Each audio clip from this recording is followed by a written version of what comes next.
મિત્રો કેમ છો? આ ઓનલાઈન એજ્યુકેશન શિક્ષણની અંદર હું આપનું હાર્દિક સ્વાગત કરું છું.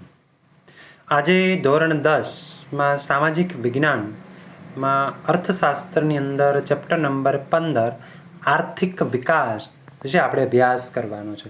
આગળ આપણે ભૂગોળની અંદર આપણે ચેપ્ટર 8મું અને 9મું પૂર્ણ કર્યું. ત્યાર પછી ચેપ્ટર નંબર છે આપણે 15મું લેવાનું છે. કેટલામું? જે ચેપ્ટરનું નામ છે આર્થિક વિકાસ. આજે નામ ઉપરથી તમને ખ્યાલ આવી ગયો હશે કે કેને આર્થિક વિકાસ કહેવાય. પહેલાંના સમયની વાત કરીએ અને આજના સમયમાં ભારત આઝાદી પછી વર્ષોમાં લોકોની ઘણી બધી માથાદીઠ આવક વધી અને આપણો થોડોક આર્થિક વિકાસ થયો. તો કેને કારણે વિકાસ થાય? આર્થિક વૃદ્ધિ અને આર્થિક વિકાસ એ બંને શબ્દો એ આપણને એ વધારો તો દર્શાવે છે, પણ બંનેમાં થોડો તફાવત છે. એ આપણે અહીંયા સ્પષ્ટ ખ્યાલ કરશું. કારણ કે બધાની જરૂરિયાતો અલગ અલગ હોય છે. પ્રત્યેક જરૂરિયાતો સંતોષવા માટે આપણે એકની જરૂરિયાત કે નવી જરૂરિયાતો ઉદ્ભવે છે. જે વ્યક્તિ ધંધાકીય એકમ પર ચાલીને જતો વ્યક્તિને સાયકલની જરૂરિયાત હોય, સાયકલ લઈને જતો વ્યક્તિને સ્કૂટરની જરૂરિયાત હોય. તો કંઈક ને કંઈક જરૂરિયાત સંતોષવા માટે આપણે સૌ સંઘર્ષ કરતા હોઈએ છીએ. તો આજે સંઘર્ષ છે એ આપણે ભૌતિક સુખ સુવિધા કે આરામ મેળવવા માટે કરીએ છીએ, પણ આ એક કલ્પના છે. એ કલ્પનાનો વિષય કહી શકાય. ખાલી ભોગવી શકતા નથી, ખાલી કલ્પના જ કરવાની છે. બરાબર? આરામની સુવિધા કે કારણ કે જરૂરિયાતો સંતોષ આવી નથી ક્યારે. તો જોઈએ આપણે ચેપ્ટર નંબર 15 આર્થિક વિકાસ. પ્રત્યેક વ્યક્તિની પ્રત્યેક સવાર અલગ અલગ હોય છે. ખ્યાલ છે, સ્વાભાવિક વાત છે કે દરેક નાગરિક છે એ એક સરખું જીવન જીવી શકતો નથી. કારણ કે દરેક આજે ઘણા 130 કરોડ જેટલી વસ્તી છે આપણા ભારતની અંદર. તો બધાની વ્યક્તિની સરેરાશ પ્રવૃત્તિ છે અલગ અલગ હોય છે. આજે આપણે કહીએ કે નીતા અંબાણી છે, સવારમાં ઉઠીને બેડ ઉપર જ ચા આવતી હશે. આપણા જેવાને જાતે બનાવવી પડતી હશે ચા. તો બંનેની સવાર છે ઉઠીને અલગ અલગ થઈ, કારણ કે બંનેની આર્થિક વિકાસ છે એ રીતે છે. એ મુજબ દરેક વ્યક્તિ પ્રત્યેક વ્યક્તિ પ્રત્યેક સવાર છે અલગ અલગ છે. કેટલાક લોકો ભૌતિક સુખ સુવિધાથી ભરપૂર જીવન જીવે છે, પરંતુ વિશ્વની મોટા ભાગની વસ્તી જીવન અસ્તિત્વને ટકાવી રાખવા આપણે સૌ સંઘર્ષ કરતી જોવા મળે છે. આજે 5% એવા છે કે વ્યક્તિ અંબાણી જેવા છે એ સુખ સુવિધાવાળી ભરપૂર જિંદગી જીવી લીધી, પણ અમુક ટકા એટલી પણ વસ્તી છે કે પોતાને સુખ સુવિધા કે ભૌતિક સુખ સાથે નથી, પણ પોતાના જીવનને ટકાવી રાખવા માટે કે પોતાના અસ્તિત્વ માટે એ વારંવાર એ સંઘર્ષ કરતો રહે છે. કારણ કે સંઘર્ષ વગર આપણે ક્યારેય એ વિકાસ સાધી શકવાના નથી, સુવિધાઓ ભોગવી શકવાના નથી, જરૂરિયાતો પૂરી કરી શકવાના નથી. એટલા માટે આપણે સંઘર્ષ કરવું જરૂરી છે. આ ગરીબી તરીકે ઓળખાતા લોકો માટે ભૌતિક સુખ સુવિધા કે આરામ એ ખાલી કલ્પનાનો જ વિષય છે. એ ક્યારેય ભોગવી શકવાના નથી. કોણ? એ ગરીબ લોકો. કેવા છે? ગરીબ તરીકે ઓળખાતા લોકો. એક સુખ સુવિધા આરામ એ ક્યારેય ભોગવી શકશો નહીં. એ ખાલી કેવી છે? કલ્પના જ છે કે આપણે આમ કરશું આમ કરશું.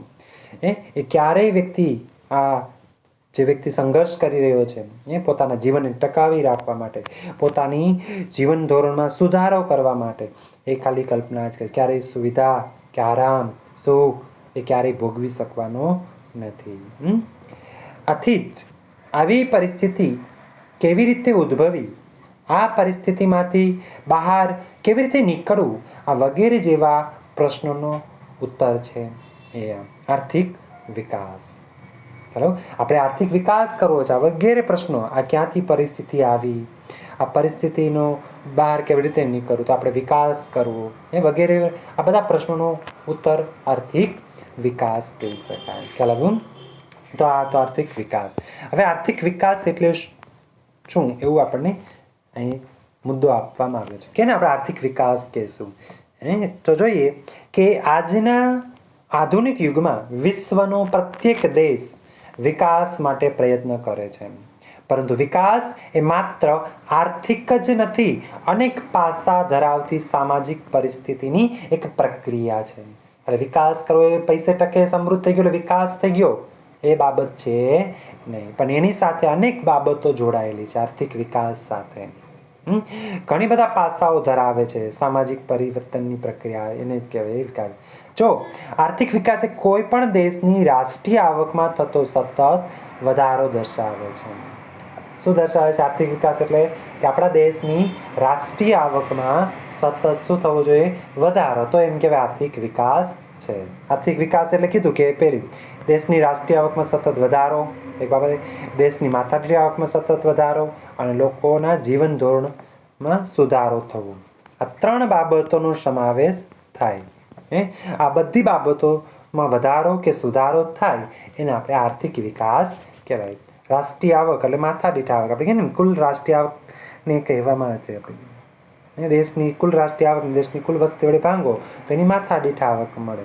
અને જીવન ધોરણમાં લોકોમાં પ્રાથમિક જરૂરિયાતો સુધારો થવો જોઈએ. બધાને રોટી, કપડાં, મકાન, આરોગ્ય, વાહન વ્યવહાર સુવિધા આ બધું પ્રાપ્ત થવું જોઈએ અને જીવન ધોરણમાં સુધારો થયો તો એને આપણે કહીશું આર્થિક વિકાસ. બરાબર?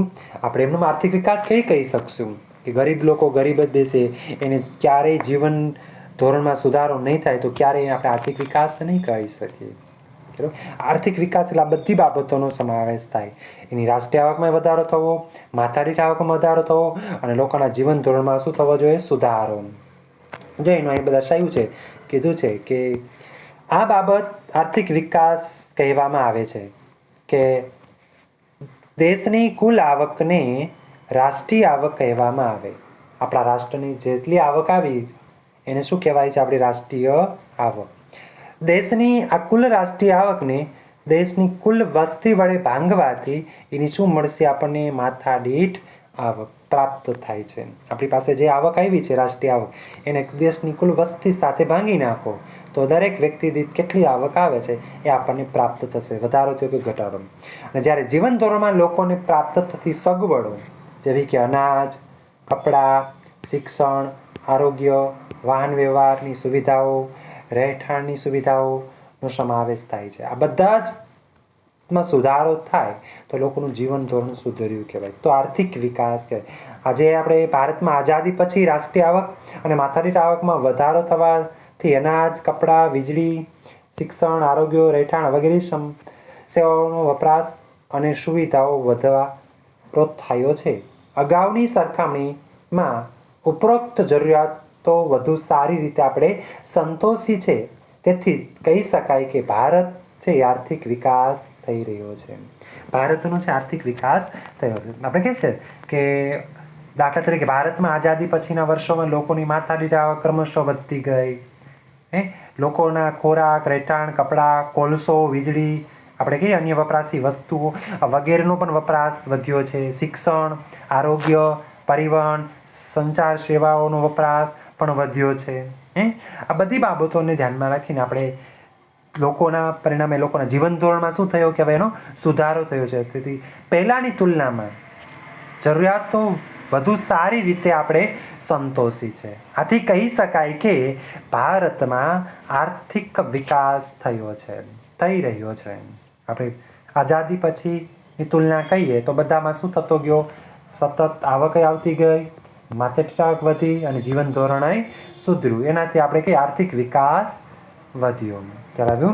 જો અહીં દર્શાવ્યું છે કે ભારતની રાષ્ટ્રીય આવક GDP એને કહીએ ગ્રોસ ડોમેસ્ટિક પ્રોડક્ટ, આપણે એમ કહીએ 2011-12માં ભાવોને 87,36,039 કરોડ રૂપિયા હતી, જે વધીને 2015માં તે 16માં કેટલી થઈ? 1,35,67,192 કરોડ રૂપિયા થઈ. તો આટલો શું થયો? આપણો GDPનો આંક વધ્યો.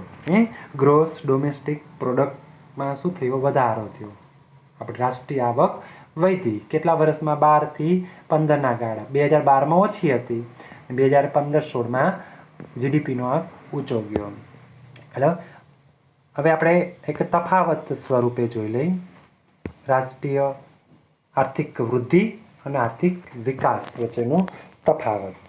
આપણે આ વૃદ્ધિ અને વિકાસ એ બંને આપણે કહીએ તો શબ્દો છે વધારો દર્શાવે છે, પણ બંનેમાં થોડોક તફાવત છે. શું તફાવત છે?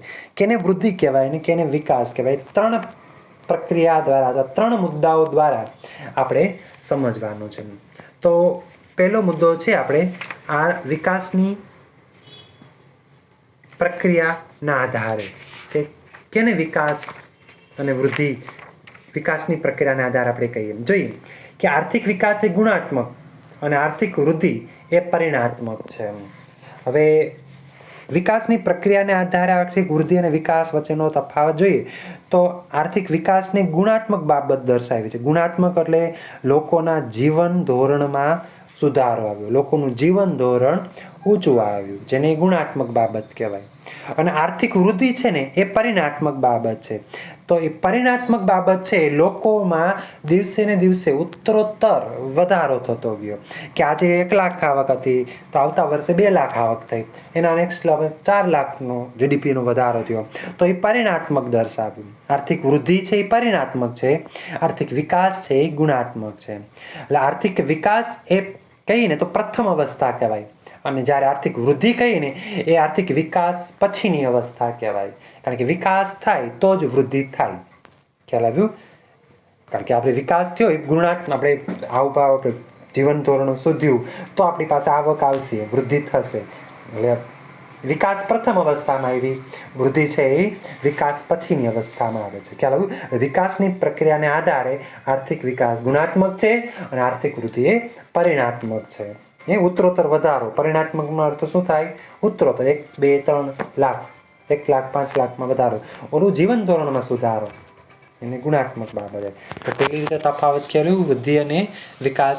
બીજી રીતે અર્થતંત્રમાં થતા પરિવર્તનને આધારે આપણે આ આર્થિક વૃદ્ધિ અને આર્થિક વિકાસ વચ્ચેનો તફાવતમાં જોઈએ કે અર્થતંત્રમાં થતા નવા સંશોધનના આધારે ઉત્પાદનમાં થતો વધારો એ આર્થિક વિકાસ છે. આપણે કહીએ ને કે જે કાંઈ તમે ઉત્પાદન કરો છો, દાખલા તરીકે આપણે કહીએ કે ખેતી ક્ષેત્રમાં ઘઉં, ડાંગર જેવા પાકમાં નવા બિયારણની શોધ થતાં ઉત્પાદનમાં અનેક ગણો વધારો થયો.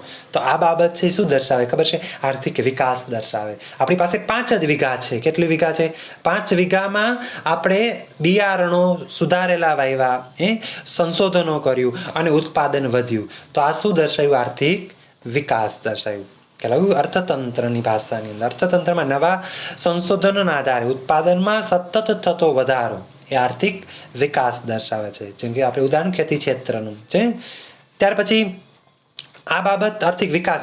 બીજી તરફ ખેડાણ લાયક જમીન, આ 5 વીઘા હતી ને બાજુમાં થોડી ખેડાણ લાયક જમીન હતી, એને ખેડાણ લાયક જમીનમાં વધારો થવાથી ખેતી લાયક ઉત્પાદનમાં વધારો થયો. 5 વીઘા જ હતી, બાજુમાં ખેડાણ લાયક જમીન હતી, એને બદલે ખેડી આપણે, એટલે ખેતીમાં વધારો થયો. 5માંથી કેટલી થઈ? 10 વીઘા જમીન થઈ.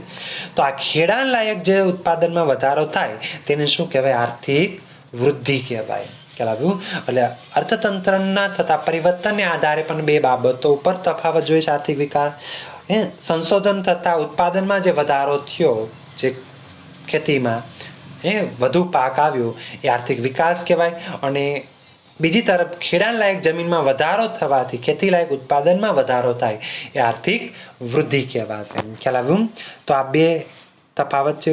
ત્યાર પછીનો ત્રીજો મુદ્દો તફાવતનો વિકસિત અને વિકાસશીલ દેશોના સંદર્ભમાં આપણે કહીએ ને કે વૃદ્ધિ અને વિકાસનો તફાવત કે વિકસિત અને વિકાસશીલ દેશોના સંદર્ભમાં જોઈએ તો બંને વચ્ચે તફાવત જોવા મળે છે.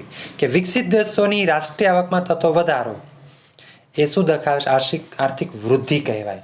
કારણ કે એને તો આવક આવ્યું, ગ્રોથ થયો, વિકાસ તો થયેલો જ છે વિકસિત દેશોની. તો વિકસિત દેશોની જે આવક આવે છે અને એમાં જે વધારો થાય રાષ્ટ્રીય આવકમાં, તો એ શું ગણાશે? વિકસિત દેશોની વૃદ્ધિ કહેવાય. એટલે એ આર્થિક વૃદ્ધિ કહેવાય.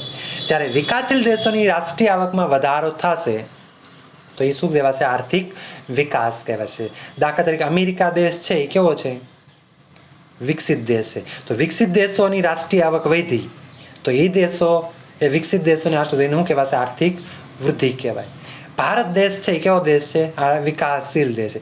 તો એ દેશમાં રાષ્ટ્રીય આવકમાં વધારો થતા તો એ દેશમાં શું કહેવાશે? આર્થિક વિકાસ એમ કહેવાશે. તો આ ત્રીજી રીતે વિકસિત અને વિકાસશીલ દેશોના સંદર્ભમાં પણ એ આર્થિક વૃદ્ધિ અને આર્થિક વિકાસ વચ્ચે તફાવત જોવા મળે છે. આ તમારે 2 માર્કમાં પૂછાય બોર્ડની અંદર પ્રશ્ન, આર્થિક વૃદ્ધિ અને આર્થિક વિકાસ વચ્ચેનો તફાવત. તો સારી રીતે તમે સમજી શકજો. રેડી? અહીં સુધી આપણે રાખીએ.